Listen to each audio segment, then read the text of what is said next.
Bonjour à toutes et à tous et bienvenue dans cette vidéo pédagogique Content Vidéo élaborée dans le cadre de la formation Pédagogie éthique.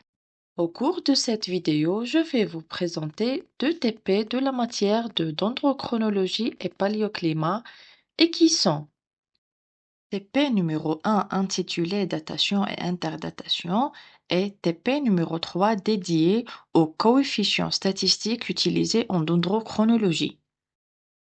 Pour aborder chaque TP de la manière la plus efficace possible, nous allons suivre systématiquement le plan en 5 étapes.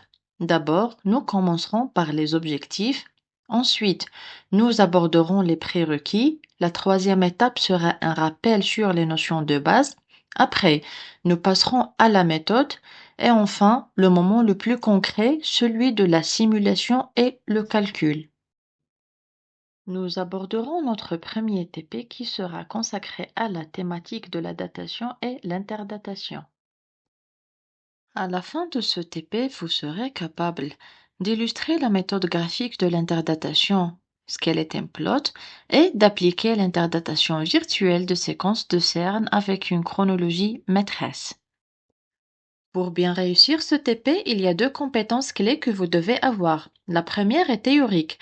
Vous devez être capable de différencier les structures anatomiques fondamentales du bois, notamment de bien distinguer le bois initial du bois final. C'est la base pour lire correctement un CERN. Le second prérequis est technique. Vous devez être capable d'utiliser l'outil informatique. Avant d'entrer dans le vif du sujet, un rappel s'impose sur les types d'échantillons qui constituent notre matériel d'étude. Nous en distinguons deux principaux, les sections transversales offrant une vue complète des cernes et les carottes en bois.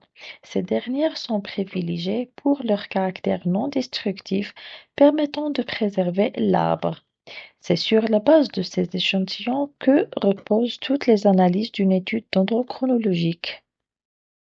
La toute première de ces analyses, celle qui va garantir la fiabilité de tout notre travail, c'est l'interdatation. Voyons ensemble en quoi elle consiste. La datation des cernes de croissance consiste à attribuer une année à chaque cerne en comptant depuis l'extérieur. Cependant, des erreurs peuvent survenir à cause des cernes anormaux, comme les faux cernes, les doubles cernes ou les cernes manquants. Donc, c'est là qu'intervient l'interdatation, qui consiste à synchroniser les séries de croissance de différents arbres en se basant sur des années caractéristiques, reflétant des conditions climatiques particulières. Nous allons aborder la méthode graphique de l'interdatation qui est le skeleton plot. Cette méthode se passe par 4 étapes clés qui sont la première étape, la sélection d'une série de cernes. La deuxième étape, la représentation graphique. La troisième étape, la recherche de synchronisme. La quatrième et la dernière étape, c'est l'assignation des dates. Pour faciliter la compréhension, nous illustrons ces étapes à l'aide des captures d'écran provenant d'une application virtuelle de skeleton plot disponible sur le site du Laboratory of Turing Research. La première étape consiste à choisir une séquence de cernes sur un échantillon ou carotte à dater. La deuxième étape consiste à transformer chaque cerne de la série à dater en un bâton graphique. La longueur de chaque bâton est inversement proportionnelle à l'épaisseur du cerne correspondant. Donc, pour un cerne étroit, nous avons un long bâton et pour un cerne large, nous avons un bâton court, comme il est montré dans cette figure. Les bâtons du graphique de l'échantillon sont orientés dans une direction opposée à celle des bâtons de la chronologie maîtresse. Dans la troisième étape, on compare le graphique de l'échantillon avec celui d'une chronologie maîtresse ou de référence, en le décalant année par année jusqu'à trouver une correspondance optimale. Pour la quatrième et la dernière étape, une fois le synchronisme trouvé, on attribue à chaque cerne de l'échantillon l'année calendaire correspondante de la chronologie maîtresse et on obtient ainsi la date exacte du début et de la fin. Enfin, si vous avez envie de maîtriser le skeleton plot, entraînez-vous dès maintenant via l'outil web du Laboratory of Turing Research LTRR Arizona en suivant ce lien. Cet environnement virtuel vous permettra de pratiquer la méthode dans un cadre contrôlé. C'est une excellente préparation avant de vous lancer sur de vrais échantillons. Passons maintenant à notre TP numéro 3 qui porte sur les coefficients statistiques que l'on utilise en dendrochronologie.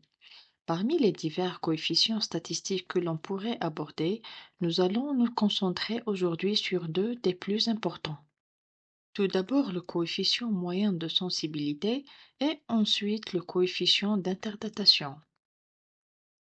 À la fin de ce TP, vous serez capable de calculer le coefficient moyen de sensibilité ou la sensibilité moyenne, calculer le coefficient d'interdatation et interpréter les résultats obtenus.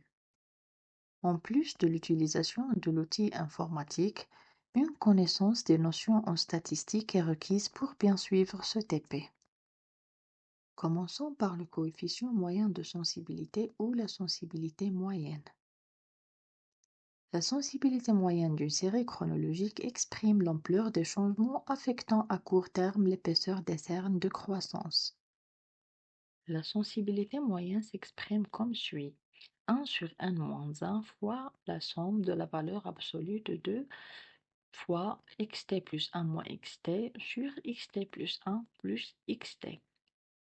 Où nous avons xt, c'est l'épaisseur du cerne formé à l'année t, xt plus 1, c'est l'épaisseur du cerne formé à l'année suivante, t plus 1, n, c'est le nombre d'années disponibles pour la série, et finalement les deux lignes verticales représentent la valeur absolue négligeant les signes. Maintenant, interprétons les valeurs du coefficient moyen de sensibilité. La valeur de ce paramètre est comprise entre 0 et 2. Une valeur de 0 signifie des cernes successifs égaux. Une valeur de 2 signifie un cerne manquant ou d'une épaisseur nulle. Cependant, le seuil de sensibilité significatif est égal à 0,20. Le tableau suivant représente un exemple de calcul de la sensibilité moyenne pour 6 arbres. Abordons maintenant le coefficient d'interdatation. Ce coefficient quantifie le synchronisme des fluctuations annuelles parmi tous les individus de chaque population. Le coefficient d'interdatation SR est donné par la formule suivante. SM petit m sur SMI. Donc, nous avons SM petit m, c'est la moyenne des sensibilités individuelles, et SMI, c'est la sensibilité moyenne calculée sur la série de synthèse. En ce qui concerne l'interprétation des valeurs du coefficient d'interdatation, nous avons la valeur maximale théorique de ce coefficient est de 1. Quand elle est élevée, elle traduit une synchronisation des variations annuelles des différents individus. Par rapport au calcul de ce coefficient, reprenons les résultats du premier exemple pour l'arbre AZ102, où nous avons la moyenne des sensibilités individuelles est égale à 0,48, la sensibilité moyenne calculée sur la série de synthèse est égale à 0,56, donc le coefficient d'interdatation est égal à 0,86, ce qui signifie un bon synchronisme. En arrivant à la fin de cette présentation, je vous remercie pour votre attention.